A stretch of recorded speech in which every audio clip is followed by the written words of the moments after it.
If Kent Hovind can have the Hovind theory, then by golly, I can have the Paulson theory.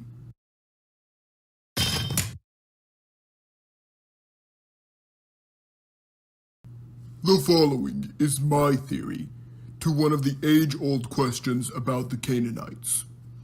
Misotheists have argued that God told Joshua and the Israelites to kill entire nations and burn their cities to the ground for no reason. For this, I will be using a combination of apologetics and biblical speculation, because these go together so poorly. This passage, found in the book of Genesis, tells us a lot.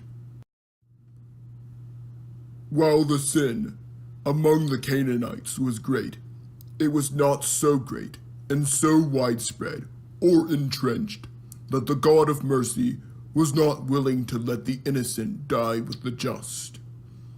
He would much prefer that all come to him in love, rather than falling victim to the pits of hell. God gave the Canaanites 400 years to repent.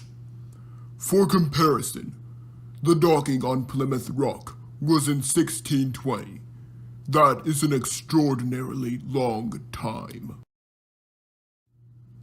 Now let me reintroduce you to Jonah. He is known as the guy that got swallowed by a great fish when he refused to preach to Nineveh. However, have you ever stopped to ask why he did not want to preach in Nineveh? It was not because he was lazy. It was because the Ninevites hated the Israelites. Imagine sending King to preach to the KKK.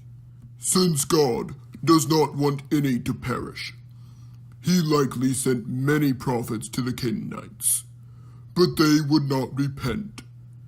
We see that same reaction in Luke 20, verses 9 through 19. God could have used any method to destroy the wicked Canaanites because of their child sacrifice and pagan idolatry. He chose this method as a sign to the Israelites that he was with them, and as a sign to the pagan nations that this was his chosen nation.